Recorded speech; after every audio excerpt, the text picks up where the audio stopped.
मेरी 5 बेटियां थीं। इस साल छठी बेटी पैदा हुई तो मैंने उसे एक बे औलाद जोड़े को बेच दिया और खुद दूसरे शहर चली गई। 20 साल बाद बेटी की याद आई कि वो जवान होकर कैसी लगती होगी। तब मैं फकीरनी बनकर बेटी से मिलने आ गई और उसी बंगले पर पहुंच गई जहां मैंने बेटी को लाखों रुपए में बेचा था। मैं मुस्कुराती हुई बंगले के अंदर दाखिल हो गई, मगर सामने बैठी औरत को देखकर मेरा तो दिमाग चकरा गया, क्योंकि आज कई साल बाद मैं अपनी बेटी से मिलने उस हवेली पर आई थी जिसे मैं हमेशा हमेशा के लिए खैरबाद कह गई थी। मुझे तो लगता था ये हवेली आज भी पहले की तरह शानो शौकत से खड़ी होगी, मगर उसकी खस्ता हालत देखकर दिल को कुछ हुआ था। सबसे पहले मुझे अपनी बेटी का ख्याल आया था, जिसका नाम भी मैं ना रख सकी थी, और उसे मालकिन की झोली में डालकर गई थी। गेट के पास पहुंची तो ये देखकर दंग रह गई कि गेट पर बड़ा सा ताला लगा था। ऐसा मंजर तो मैंने कभी ख्वाब में भी नहीं सोचा था। मैं रोने लगी थी। पहला ख्याल मेरे जहन में यही आया था कि क्या अब मैं दोबारा अपनी बच्ची से कभी मिल नहीं पाऊंगी। मैं रो ही रही थी जब मोहल्ले का एक ही मर्द मेरी जानिब बढ़ा था। वो मुझे पहचान चुका था। कहने लगा, मुमताज, तुम इतने सालों बाद यहाँ कैसे आई हो? मैं ये ना बता सकी कि मैं अपनी बच्ची से मिलने के लिए आई हूँ। मैंने कहा कि बेगम साहिबा की याद आ रही थी, सोचा उनसे जाकर मिल आऊं, मगर यहाँ तो बड़ा सा ताला लगा है। क्या ये लोग घर छोड़कर चले गए हैं? उन्होंने कहीं और घर बना लिया है क्या? उस आदमी ने नफी में सर हिलाया था। वो कहने लगा, नहीं नहीं, वो कहीं भी नहीं गए। जहन्नमी लोग इसी घर में रह रहे हैं। मैं उसकी बात सुनकर हैरान हुई और बोली, आप ये क्या कह रहे हो? वो आदमी बोला, अच्छा हुआ मुमताज तुम इस घर का काम छोड़कर चली गई थी, नहीं तो तुम भी आज उनके साथ जुर्म में पूरी शरीक होती। मैं बोली, कैसा जुर्म और कैसा गुनाह? उसने कानों को हाथ लगाया था और बोला, मैं अपने मुंह से बताते हुए डरता हूँ। मेरे घर में भी औरतें हैं। ऐसी बात मुंह से निकालते हुए भी अल्लाह से डर लगता है। मैंने मोहल्ले वालों से बात की है, हम इस गंद को इस मोहल्ले से हमेशा के लिए साफ कर देंगे। उनकी गलत हरकतें देखकर हमारी बच्चियों के जहनों पर गलत असर पड़ता है। वो हमसे इस घर के बारे में सवाल करती हैं तो सर शर्म से झुक जाता है। अभी कुछ ही देर में मोहल्ले के तमाम मुअज़्ज़िज़ अफराद यहाँ पर जमा हो जाएंगे और इस घर को हमेशा हमेशा के लिए गंदगी से साफ करवा लेंगे। वो मर्द कोई और नहीं बल्कि मेरे मालिक का हमसाया था। हम सब उसे इजाज साहब कहकर पुकारते थे। मैं बोली, इजाज साहब, आपकी तो सारी जिंदगी यहीं पर गुजरी है। आप तो बेगम साहिबा को जानते हैं कि वो कितनी शरीफ हैं। अब आप ये सब कैसे कह रहे हैं? इससे पहले कि वो मुझे कोई जवाब देता, हमें कुछ मर्दों के बोलने की आवाज आने लगी थी। मैंने पीछे मुड़कर देखा तो जोक दर जोक लोग उसी घर के पास आकर जमा हो रहे थे। आज बहुत बड़ा फैसला होने वाला था।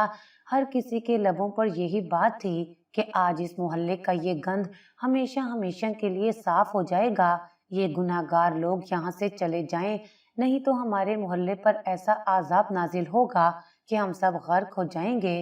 वो सब लोग गुस्से का शिकार थे, मगर उस वक्त मेरी हालत बहुत बुरी हो रही थी। मेरा पूरा जिस्म लरज रहा था। मेरी आंखों से आंसू गिर रहे थे। मेरी नजरों के सामने मेरी उस नन्ही सी बच्ची का चेहरा घूम रहा था जो फकत चंद घंटों की ही थी, और मैंने उसे अपने वजूद से जुदा करके मालकिन की गोद में डाल दिया था। क्या मैंने उसे गुनाहों की दलदल में फेंक दिया था? मोहल्ले की मस्जिद के इमाम साहब आगे बढ़े थे और उन्होंने घर का दरवाजा बजाना शुरू कर दिया था। फिर उन्होंने बुलंद आवाज में कहा कि सरफराज साहब, आकर ये दरवाजा खोलिए। आपके खिलाफ मोहल्ले वालों को कुछ शिकायतें हैं, वो आकर दूर कर दें, नहीं तो आप ये घर छोड़कर चले जाएं। पीछे से एक आदमी बोला, नहीं नहीं इमाम साहब, हम इस आदमी को ऐसे ही इस मोहल्ले से जाने नहीं देंगे, बल्कि इसको इबरत का निशान बना देंगे। इसके घर वालों को पत्थरों के साथ संसार कर देंगे, ताकि आज के बाद कोई इस तरह का गुनाह और जुर्म करने का सोचे भी ना। इमाम साहब ने कहा कि चुप कर जाओ। अगर तुम लोग मुझे यहाँ पर बड़ा बनाकर लाए हो तो मुझे ही मामला देख लो। मैं दिल ही दिल में दुआएं करती जा रही थी कि या अल्लाह, मेरी बच्ची इस घर में महफूज हो। बड़ी देर तक इमाम साहब दरवाजा खटखटाते रहे थे, मगर घर से किसी ने दरवाजा खोलने की जहमत ना की थी। तभी कुछ नौजवान आगे बढ़े थे। उन्होंने इमाम साहब की जानिब से इजाजत तलब नजरों से देखा। मौलवी साहब ने सर असबात में हिला दिया था तो दो लड़के दीवार फलांग कर घर में दाखिल हो गए थे और फिर उन्होंने गेट के सामने छोटा सा दरवाजा खोल दिया था। इमाम साहब आगे बढ़ गए थे। अभी और भी लोग अंदर की जानिब दाखिल होने लगे थे, मगर मैंने सबको धक्का देकर पीछे कर दिया था और खुद अंदर की जानिब भाग गई थी। भागते भागते लाउंज में आ गई थी। जैसे ही मेरी नजर मेरी बच्ची पर पड़ी तो मैं जमीन पर गिर पड़ी थी। मेरी आंखों से आंसू बहने लगे थे। मैं चिल्लाकर बोली, इतना बड़ा गुनाह, इतनी बड़ी ज्यादती। तभी सब लोग भी घर के अंदर दाखिल हो गए थे, जबकि मेरी बच्ची भागकर, मैं उम्मीद से थी। मैंने ऊपर तले 5 बेटियां पैदा की थीं। बच्चों की पैदाइश में वक्फा ना होने की वजह से मेरी हालत बहुत खराब हो गई थी। घर में खुराक की भी किल्लत थी। 2 वक्त की रोटी तो आराम से खाना नसीब नहीं होती थी। मैं माँ थी, अपना पेट काट कर अपने हिस्से का खाना भी बच्चों को दे देती थी ताकि उनका पेट भरा रहे। मैं उठने बैठने से भी परेशान थी, मगर मेरी सास को तो मेरी फिक्र ही नहीं थी। वो हर वक्त मुझे ताने दिया करती थी। कहने लगी, जब से ये सब्ज कदमों वाली लड़की हमारे घर में आई है, सारा रिस्क चाट गई है और फिर अपनी तरह 5 मनहूस बेटियां भी जन्म दी हैं। मेरा तन तनहा बेटा इन डाइनों को कैसे पालेगा? ये सब बातें सुनकर मेरा दिल कांप कर रह जाता था, मगर मेरी सास इतने में ही बस नहीं करती थी। वो आगे से कहती कि अगर इस बार भी तूने बेटी जनी तो मैं तुम्हें तलाक दिलवा दूंगी, अपने बच्चे की शादी कहीं और करवा दूंगी। हमें नहीं चाहिए बेटियां। अल्लाह मेरे बेटे को एक बेटा दे दे जो मेरे बेटे का सहारा बने और उसके साथ मिलकर रोजी कमाए। पहले पहल तो जब मेरी सास मेरे साथ लड़ती थी तो मेरा शोहर बहुत एतराज करता था। वो अपनी अम्मी से कहता था कि खुदारा आप ऐसी बातें ना किया करें। मुमताज मेरी बीवी है और इसका ख्याल रखना मेरी जिम्मेदारी है। पहले 2 बेटियां हुई थी तो भी मेरा शोहर अच्छा था। तीसरी बेटी की दफा मेरा शोहर खामोश सा था, मगर उसने कोई बुरी बात मुंह से नहीं निकाली थी। चौथी बेटी की बारी, मेरे शोहर ने उदासी से मेरी जानिब देखा और कहने लगा, काश इस बार बेटा हो जाता तो अम्मी हमें तंग ना करती। मैं उसकी बातें सुनकर सर्द आह भरकर रह गई थी। मगर जब 5वीं बेटी पैदा हुई तो मेरे शोहर के माथे पर भी बल पड़ गए थे। वो कहने लगा कि मैं तन्हा कमाने वाला हूँ और मेरी मुलाजमत भी इतनी अच्छी नहीं है। मैं दिहाड़ीदार मजदूर हूँ। एक दिन काम मिल गया तो 2 दिन काम की तलाश में फिरता रहता हूँ। मैं इतनी बच्चियों का बोझ कैसे बर्दाश्त करूंगा? अब की बार जब मैं हामला हुई तो मेरा शोहर मेरा हाल चाल तक न पूछता था। उसे मुझसे कोई सरोकार नहीं था। पहले पहल तो वो मुझसे प्यार करता था, मगर जूं-जूं हमारी शादी को कुछ अरसा गुजरता गया, मेरा शोहर मुझसे दूर होता गया था। आज मेरी तबीयत बहुत खराब थी तो मैंने अपने शोहर का हाथ पकड़ लिया और रोते हुए कहा, एहसन, तू तो ऐसे करता है जैसे मुझे कभी देखा ही नहीं है। क्या मैं तुम्हारी बीवी नहीं हूँ? क्या मैं तुम्हारे बच्चे की माँ बनने वाली नहीं हूँ? मेरी जिम्मेदारी तुम पर है, फिर तुम ऐसे क्यों करते हो? तो मेरे शोहर ने मुझे अजीब सी नजरों से देखा और कहने लगा कि हाँ, तुम तो जब से ब्याह कर इस घर में आई हो मुझ पर जिम्मेदारियां और बोझ डालती रही हो। कभी जो तुम्हारी तरफ से खैर की खबर आई हो। मैं भी इंसान हूँ, मैं भी तंग आ गया हूँ। मैं ये सब बर्दाश्त नहीं कर सकता। उसकी बात सुनकर तो मेरे हौसले बिल्कुल पस्त हो गए थे। मैं बोली, क्या बर्दाश्त नहीं कर सकते? बच्चियों की पैदाइश, इसमें मेरा कोई गुनाह नहीं, ये तो अल्लाह की देन है। तो मेरा शोहर कहने लगा कि बस बस, बहुत बातें हो गईं, उठो और जाओ, मेरा सर ना खाओ। अब मेरे शोहर को ना तो मेरी फिक्र थी और ना ही बच्चियों की। वो खुद तो बाहर से पेट भर कर खा आता था, जबकि उसकी माँ के लिए उसकी शादीशुदा बहन खाना दे जाती थी। वो भी उसी मोहल्ले में रहती थी, पीछे भूखी रह जाती थी। मैं और मेरी बेटियां। मैंने मोहल्ले में एक औरत से कहा कि अगर तुम्हारी नजर में कोई ऐसा घर हो जिसमें मुलाजमा की जरूरत हो तो मुझे लगवा देना। मेरे घर के हालात अच्छे नहीं हैं। तो मेरी पड़ोसन कहने लगी कि तुम इस हालत में कैसे काम करोगी? तुम तो खुद उम्मीद से हो। मैंने कहा, मैं काम कर लूंगी, तुम इस बात की फिक्र ना करो, बस मेरे लिए मुलाजमत ढूंढ दो। मेरी पड़ोसन ने हामी भर ली थी और फिर अगले ही हफ्ते वो सच में मेरे लिए काम ढूंढ लाई थी। اس نے کہا ایک بہت بڑی حویلی ہے جہاں پہ زیادہ لوگ نہیں رہتے، وہاں فقط 2 میاں بیوی رہتے ہیں، ان کی کوئی اولاد بھی نہیں ہے۔ تم ان کے گھر کا کام کر لیا کرو، تم پر زیادہ بوجھ نہیں پڑے گا اور وہ تمہیں اچھا خاصا معاوضہ بھی دیں گے۔ میں نے فوراً حامی بھر لی تھی اور کہا کہ آج رات میں اپنے شوہر سے بات کروں گی، کل سے میں کام پر جانے لگوں گی۔ میری پڑوسن نے کہا ٹھیک ہے، کل میں تمہیں اپنے ساتھ لے چلوں گی اور تمہیں مالکن سے ملوا دوں گی۔ میں شام کو اپنے شوہر کا انتظار کر رہی تھی، نہ جانے میرے دل میں یہ خیال بار بار کیوں آ رہا تھا کہ کیا پتہ احسن مجھ سے کہیں گے کہ تمہاری حالت ٹھیک نہیں ہے، تم کسی کے گھر کام کرنے نہیں جاؤ گی، تمہاری روٹی میرے ذمے ہے، میں ہی سب کچھ پورا کروں گا۔ شام کو جب میرا شوہر کام سے واپس آیا تو میں نے اسے کہا کہ احسن مجھے گھر میں کام مل گیا ہے، اگر آپ اجازت دیں تو میں حویلی میں کام کر لیا کروں۔ احسن نے میری جانب عجیب سی نظروں سے دیکھا تھا، وہ کہنے لگا کیسا کام ہے؟ میں نے کہا صفائی ستھرائی کا اور کھانا پکانے کا۔ احسن کہنے لگا شکر ہے کہ مجھے تم سے آج کوئی اچھی خبر آئی ہے، جاؤ جا کر کام کرو تاکہ میرا بھی بوجھ کم ہو جائے۔ مجھے اس بات کی خوشی بھی تھی کہ مجھے کام کی اجازت مل گئی ہے، مگر میرے اندر جو مان تھا وہ ٹوٹ گیا تھا۔ جب ایک عورت کا مان ٹوٹ جاتا ہے تو پیچھے کیا رہ جاتا ہے؟ مان ٹوٹ گیا تو سمجھو عورت ہی ٹوٹ گئی، باہر سے ایک مورت زندہ رہ جاتی ہے۔ اگلے دن مجھے پڑوسن مالکن کے گھر لے گئی تھی، اس نے میری حالت دیکھی تو کہنے لگی ممتاز تم گھر کی صفائی کیسے کرو گی؟ تم تو خود امید سے ہو، مجھے تمہاری پڑوسن نے تمہارے متعلق بتایا ہے۔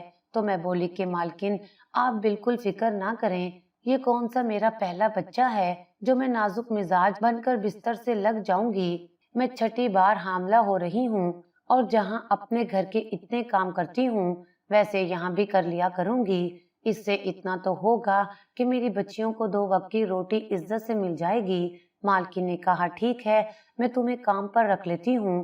میری مالکن بہت ہی اچھی عورت تھی، اس کا مزاج بہت اچھا تھا، وہ بہت پیار سے بات کرتی تھی، میرے حمل سے ہونے کی وجہ سے وہ میرا بھی خیال رکھتی تھی۔ گھر میں جو بھی فروٹ پڑا ہوتا وہ مجھے زبردستی کھلا دیتی تھی۔ ایک دن میں مالکن کے سر کی مالش کر رہی تھی تو وہ کہنے لگی کہ تمہارا شوہر تو تم سے بڑا خوش ہوگا، تم نے اسے اتنے بچے پیدا کر کے دیے ہیں۔ مالکن کی بات سن کر میری آنکھوں میں آنسو آ گئے تھے۔ میں نے کہا احسن میرا پھپھی زاد تھا، اس نے مجھ سے محبت کی شادی کی تھی، مگر پھر جب میرے گھر 5 بیٹیوں کی ولادت ہو گئی تو اس نے بھی مجھ سے نظریں پھیر لیں، وہ مجھے اب پسند نہیں کرتا۔ میرے گھر 6ٹا بچہ پیدا ہونے والا ہے، جبکہ احسن نے پہلے سے ہی مجھے آنکھیں دکھانا شروع کر دی ہیں۔ میں اپنے اس بچے کے لیے پریشان ہوں، میرے تو پہلے 5 بچے بھوکے اور خوراک کی کمی کی وجہ سے بہت کمزور اور لاغر ہیں، نہ جانے اس بچے کی خوراک کو میں کیسے پورا کر سکوں گی۔ تو مالکن بولی تھی، وہ کہنے لگی واہ اللہ، تیرے کام تو ہی جانے، تیرے کاموں میں کس کو دخل ہے؟ کسی کو اتنی اولاد دے دیتا ہے کہ اسے سنبھالی نہیں سنبھلتی اور کوئی اولاد کے لیے ترستا رہتا ہے۔ ممتاز تمہیں پتہ ہے کہ میری شادی کو پورے 7 سال ہو گئے ہیں، مگر ابھی تک مجھے اولاد کی خوشخبری نہیں ملی۔ میری ساس اپنے پوتے کو گود میں کھلانے کا سپنا لے کر قبر میں جا سوئی، مگر میرے ہاں اللہ نے رحمت نہیں بھیجی۔ میں نے ہر طرح کے اچھے اچھے ڈاکٹروں سے علاج کروایا ہے، میرے شوہر نے بھی اپنے سارے ٹیسٹ کرائے ہیں، سب کچھ ٹھیک ہے، مگر اللہ کی جانب سے ہی دیر ہے۔ میرا بڑا دل کرتا ہے کہ میں اولاد گود لے لوں، مگر میرا شوہر اس پر بھی راضی نہیں ہوتا۔ میں نے بڑا کہا کہ ہم کسی یتیم خانے سے بچہ گود لے لیتے ہیں، مگر میرا شوہر مانتا ہی نہیں ہے۔ اب تم ہی بتاؤ میں کیا کروں؟ میری مالکن کی باتوں میں اتنی بے بسی تھی کہ میرا دل کٹ کر رہ گیا تھا۔ میں نے مالکن کو دلاسا دیا تھا اور کہا کہ اللہ ہم دونوں کے ساتھ اچھا کرے گا۔ پھر جب اگلے دن میں کام پر واپس آئی تو مجھے دیکھ کر مالکن کی چیخ نکل گئی تھی۔ وہ کہنے لگی کیا ہوا ہے تمہارے ساتھ، یہ تمہارا حال کس نے کیا ہے؟ مالکن میرے چہرے پر بنے ہوئے نشانات کو دیکھ کر گھبرا گئی تھی، میری آنکھیں بھی سوجی ہوئی تھیں۔ میں رونے لگی اور بولی کہ کل میرے شوہر نے مجھ پر ہاتھ اٹھایا ہے، وہ اس بچے کو نہیں پیدا کرنا چاہتا۔ میری ساس نے میرے شوہر کو میرے خلاف بھڑکایا تو وہ مجھ پر غصہ کرنے لگا۔ میں نے بھی آگے سے جواب دیا کہ تمہارا ہی بچہ ہے، तुम फिर ऐसे क्यों कर रहे हो? तो उसने मुझ पर हाथ उठाया और ये भी कहा कि इस बच्चे को खत्म कर दो, मुझे ये बच्चा नहीं चाहिए, और अगर तुम जिद करोगी तो मैं तुम्हें तलाक दे दूंगा। मेरी मालकिन रोने लगी थी। वो कहने लगी, तुम्हें पता है कि कल मुझे मेरे शोहर ने कहा कि वो मुझे छोड़ देगा या दूसरी शादी कर लेगा। हम दोनों औरतें बहुत मजबूर हैं। मैं कल सारा दिन सोचती रही हूँ और इस चीज का हल मैंने पता है क्या निकाला है। अगर तुम बुरा ना मानो तो मैं तुम्हारे साथ एक स्कीम शेयर करूं। मैं बोली, जी जी मालकिन, कहिए क्या कहना चाहती हैं। मेरी इतनी मजाल कि मैं आपकी बात का बुरा मानूं। मालकिन कहने लगी कि मुमताज, तुम्हारा कौन सा महीना चल रहा है? मैं बोली, अभी मुझे 1 महीना ही हुआ है। तो मालकिन कहने लगी, चलो तुम अपने बच्चे को ना मारो, लेकिन इस सूरत में तो तुम्हें तलाक हो जाएगी। तो तलाक से बचने के लिए तुम अपने घर में ये मशहूर कर दो कि तुमने बच्चा खत्म करवा दिया है, और मैं उधर अपने शोहर से झूठ बोल लूंगी कि मैं हामला हूँ। इस तरह जब तुम्हारी कोख से बच्चा जनेगा तो वो मैं रखूंगी। तुम्हारे शोहर को इल्म नहीं होगा। ये अब तुम पर मुनज़िर है कि तुमने अपना हमल अपने घर वालों से कैसे छुपाना है और अपने शोहर को इस बात का किस तरह से यकीन दिलाना है कि मैं सच में हामला हूँ। ये तुम मुझ पर छोड़ दो।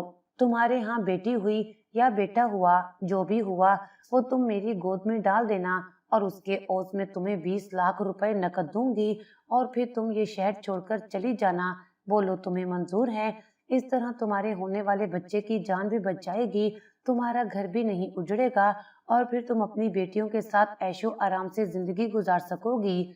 उन्हें जिंदगी की बुनियादी सहूलियात फराम करने के काबिल हो जाओगी।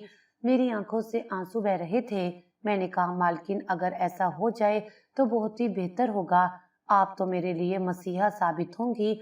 उस दिन हम दोनों गमों की मारी औरतों ने ये फैसला कर लिया था कि हम ये बात पूरी दुनिया से छुपा कर रखेंगी। मैं शाम घर वापस गई तो मेरा शोहर सहन में ही बैठा था। उसके तेवर अभी भी कड़े थे। वो कहने लगा, हाँ मुझे बताओ, तुमने क्या फैसला किया है?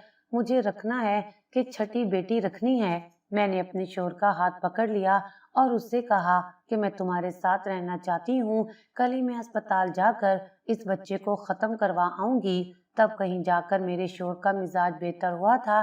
मेरी सास भी बड़ी खुश हो गई थी, लेकिन मैं अंदर से टूट कर रह गई थी। अब जब भी मैं काम पर जाती तो मेरी मालकिन मुझे काम न करने देती, बल्कि सारा दिन कहती कि तुम आराम करो, क्योंकि तुम्हारी कोख में मेरी अमानत पल रही है। और फिर जबरदस्ती मुझे खाना भी खिला दिया करती थी। फल फ्रूट तो वो हमेशा मेरे लिए तैयार ही रखती थी। मालकिन ने घर में एक और मुलाजमा रख ली थी जो काम काज करती थी और मुझे आराम दिया जाता। महीने के आखिर में मालकिन मेरे हाथों पर तनख्वाह भी रख दिया करती थी। ये 9 माह बड़े अच्छे गुजर गए थे। मुझे मेरे किसी भी हमल के दौरान इतना आराम नहीं मिला था। ये तो मालकिन का बड़ापन था कि वो मेरा ख्याल रख रही थी। मेरी सेहत भी बहुत अच्छी हो गई थी।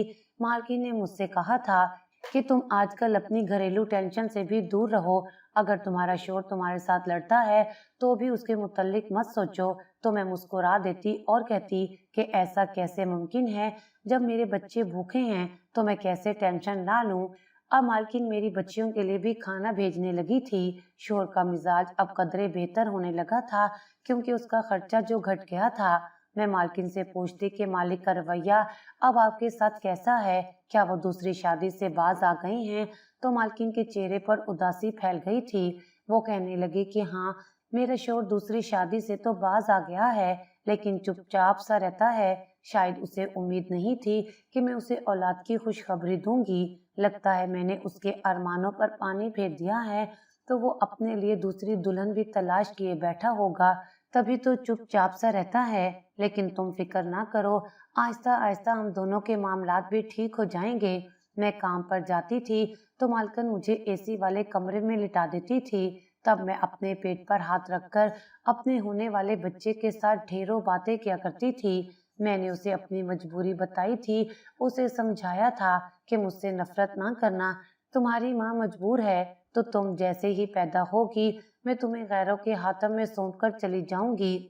लेकिन फिक्र ना करना, ये जो औरत है ये गैर नहीं है, ये तुम पर जान निछावर करेगी।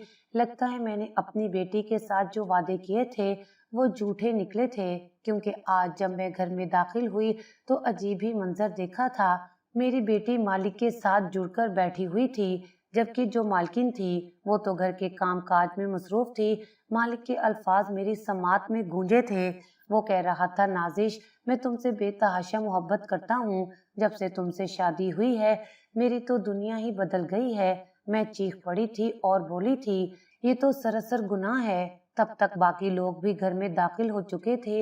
एक आदमी ने आगे बढ़कर मालिक को गिरेबान से पकड़ लिया था और कहने लगा कि ये क्या बेहूदगी है, ये क्या बेशर्मी है, तुम अपनी बेटी के साथ शादी कैसे कर सकते हो। मेरा दिमाग घूम रहा था, ऐसा लगता था अभी चकरा कर गिर जाऊंगी। इमाम साहब आगे बढ़े थे।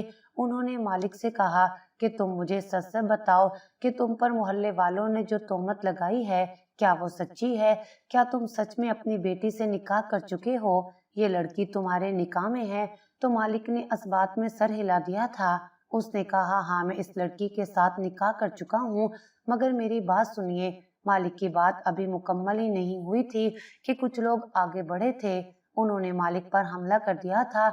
मालिक ने अपनी जान बचाने के लिए कहा, रुको, मेरी बात सुनो, ये मेरी बेटी नहीं है, ये लड़की मेरी बीवी ने गोद ली थी। तब इमाम साहब कहने लगे कि लेपालिक बेटियों के साथ भी निकाह जायज नहीं है। तूने ये क्या किया है?